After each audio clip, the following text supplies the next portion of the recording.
o cenário de 2022 é muito preocupante, porque nós estamos vivendo a pior crise da história do Brasil republicano, a pior crise, o momento mais terrível da história do Brasil, e precisava ter uma discussão de ideias, de projetos. E o meu temor é que nós não tenhamos esse tipo de discussão, né? Tu achou que, pré-pandemia, tu acha que o governo vinha ok? Do Bolsonaro não, cresceu em 2019, acho que 1,1, se não me engano, que foi muito pouco, né? Porque nós já tínhamos problemas na época já de inserção. A ida dele a Davos, logo no início, em janeiro, é patético, ninguém queria falar com ele, em 2019. Né? Isso se agravou com a questão da pandemia, com aquelas declarações... Com as queimadas. Com as queimadas da Amazônia, com a querer se envolver na eleição norte-americana. Isso nunca, nenhum presidente fez isso. Então, a coisa já vinha capengando, de há muito, né? E a pandemia, evidentemente, agravou, porque se naquele momento você desenvolve as políticas corretas, naqueles 3 primeiros meses, nós não teríamos a extensão no tempo da pandemia. Vídeo que ocorre na Europa, né? Você já tem o retorno de uma relativa vida normal, né? Uma relativa vida normal. Evidentemente que a pandemia começou primeiro na Europa, porque ela veio da China, passou pelo Oriente Médio, né? E o Irã, em especial, chegou na Europa. Veja o caso do jogo do Atalanta de Bérgamo, lá contra o Valência em Milão, que deu toda aquela coisa tal. Chegou depois ao Reino Unido, atravessou o Atlântico e os Estados Unidos, veio vindo. A gente sabia que estava vindo, né? A gente sabia. O próprio livro do Mandetta, né? Ele fala isso, um paciente chamado Brasil, né? Aí você tem, chegando aqui, se nós tivéssemos, naquele momento, feito as barreiras sanitárias, que eram indispensáveis, no aeroportos, portos, a passagem por terra, que o Brasil tem fronteiras enormes e tal, tivesse um controle, e aí começássemos, o CEO da Pfizer, quantas vezes ele procurou o governo? Dezenas para vender a vacina. Vários e-mails, né? Mas foi a reuniões. Eles negociaram com o cara, só não chegaram no acordo. Não, várias reuniões. Ele não queria, o governo não queria negociar com a Pfizer, mas queria negociar com o picareta do Cabo Dominguete, né? Com os picaretas que estavam no Ministério da Saúde fazendo corrupção, porque o governo não queria vacina, queria propina, né? E a CPI comprovou isso, né? Mostrou um cenário que eu falei, mas não é possível uma pessoa como o Pazuello, que é o que o Pazuello fez, nós vamos ter, no sentido não de vingança, eu não gosto de vingança, justiça. O número, durante a gestão dele, morreu cerca de 250 mil brasileiros e brasileiras. Ele brincando com Manaus. O que aconteceu em janeiro em Manaus, as pessoas morrendo porque não tinha oxigênio. Não ter oxigênio é você morrer afogado no seco. A FAB não tinha um avião para levar um cilindro, veio do Maduro, da Venezuela. É inacreditável o que aconteceu. Veio da Venezuela. Quer dizer, a Aeronáutica Brasileira não tem um avião. A Marinha não podia por via fluvial? Não sei. Ninguém conseguia levar. Veja, quase 200 por dia estavam morrendo em Manaus. Aí eles mandam o Tratikov para lá. O Pazuello foi lá, e ele mora lá, hein? Foi lá dando risada, gozando das pessoas. Porra, cara, qual é a tua? As pessoas morrendo. E eles não comprando a vacina. E aí vem o Cabo Dominguete, que é um sujeito patético, né? Que não tinha dinheiro para colocar, segundo o WhatsApp. Ele não tinha nem a vacina, né? Nada, era tudo mentira. Falava em milhões de vacina. Cadê as vacinas, cara? Né? E aí eles foram fazendo um happy hour às 5 da tarde, quando naquele dia tinha morrido 1.200 pessoas, o cara para de trabalhar às 5 da tarde, o tal de Roberto Dias. Então, quando você vê todo esse cenário, esse conjunto de coisas, você fala assim, Deus do céu, né? O que aconteceu no Brasil é um pesadelo, é que nós perdemos, não sei porquê, não tenho a capacidade da indignação. O Brasil sempre foi um país, em certos momentos, muito indignado. E assim que a história mudou. Por alguma razão, não só a pandemia explica isso, por algumas outras razões que eu não sei quais, nós perdemos a capacidade da indignação. Morrem 600 mil pessoas. Os Estados Unidos perdeu na Guerra do Vietnã, durante 20 anos, cerca de 70 mil soldados. Pô, aqui morreu em 1 ano e meio 600 mil pessoas, cara. Pô, morreu 8 vezes o que morreu em 20 anos na Guerra do Vietnã. Não é possível, não acontece. As pessoas acham isso uma coisa normal. Elas atribuem um pouco à pandemia, essa parada. Sim, mas não existe.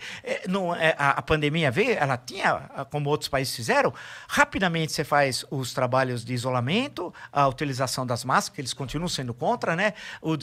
Fazer o distanciamento social, e aí vem as medidas de você construir um plano geral nacional de saúde com os secretários e enfrentar. Nós só não temos hoje 1 milhão de mortos como havia até uma previsão que fosse possível, infelizmente chegar a isso, graças aos bons secretários estaduais de saúde, graças a bons secretários municipais de saúde, graças a governadores que tiveram a coragem de peitar o Bolsonaro. Porque se não fosse isso, nós estamos fritos hoje, nós estávamos com 1 milhão de mortos, que era uma das... um levantamento matemático estatístico. De coragem para peitar o cara. Precisa sim, porque o presidente do Brasil tem muito poder. Mas ele estava também... ele é um pária, né?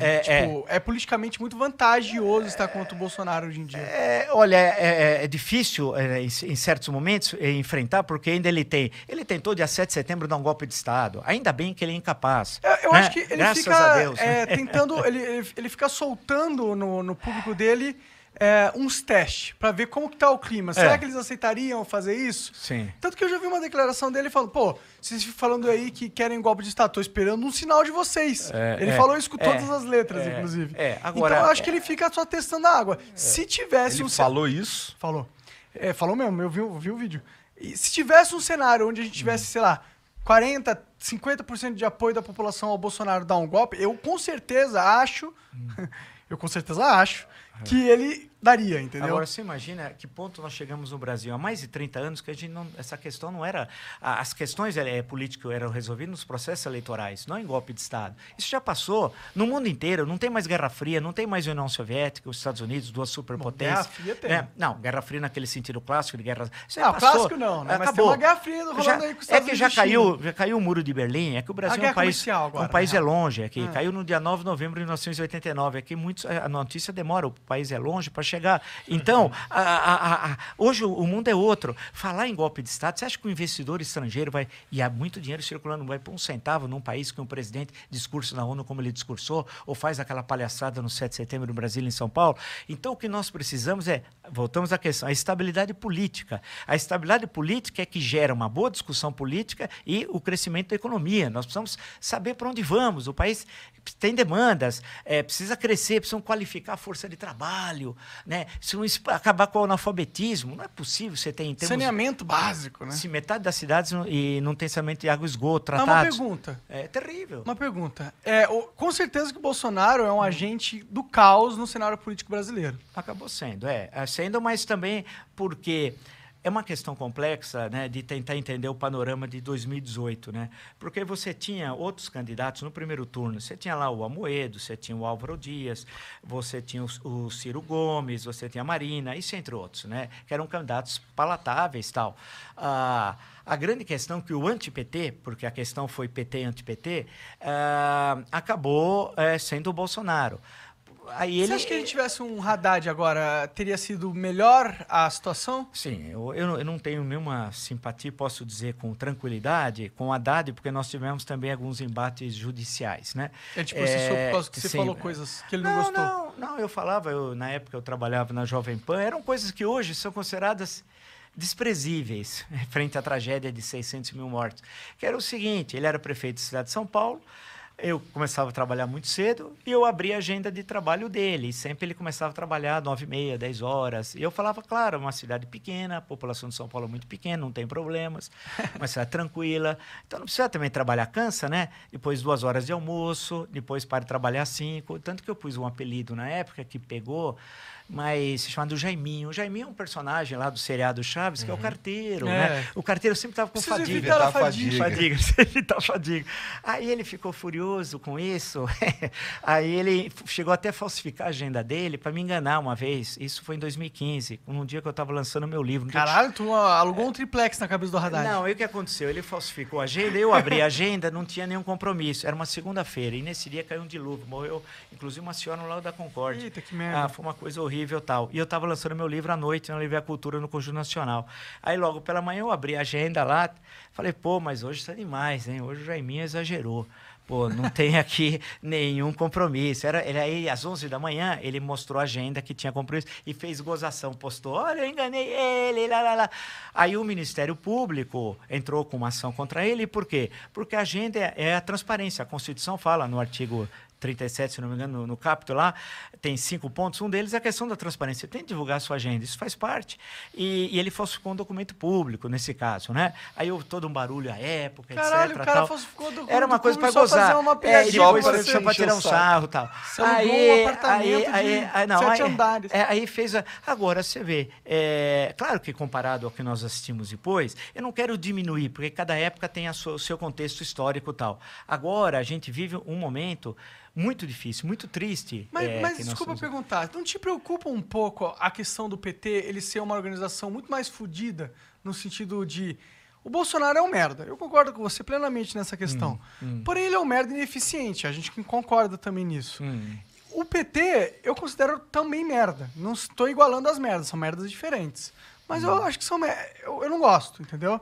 Só que eu acho que eles são uns caras muito eficientes. Você não tem medo dessa eficiência? Porque eu, pessoalmente, tenho. Eu gostaria que a campanha de 22, a gente não... Eu sei que esse é um cenário possível, mas que nós não fôssemos por esse caminho, né? Porque se a gente for por aí o país acaba. Porque nenhum país vai suportar outra vez essa dicotomia tal. Porque parte muito da relação binária. A política é muito mais do que relação binária tal. E isso vai ser muito ruim para o país se isso ocorrer. Eu espero, torço que isso não ocorra e que haja... E aí depende muito dos outros, porque os dois querem isso. Agora, os outros, é aquela história. Os dois são os maiores inimigos e os maiores aliados. Porque eles se autoalimentam, né? É uma autoalimentação. Um transforma o outro no fantasma, tal, de continuidade. Vamos esperar que esses candidatos da chamada terceira via, tal, precisa apresentar programa, não é nome. Você precisa dizer o que você veio para quê. Deixa eu te perguntar uma coisa. Você gostaria de viver de YouTube? Fazer seu próprio horário, trabalhar de onde você quiser e principalmente gerar muita receita? Pois é, hoje é a sua chance. Finalmente a gente lançou o Viver de YouTube, que é o único treinamento no mercado que vai te acompanhar do absoluto zero até a criação do seu canal de sucesso.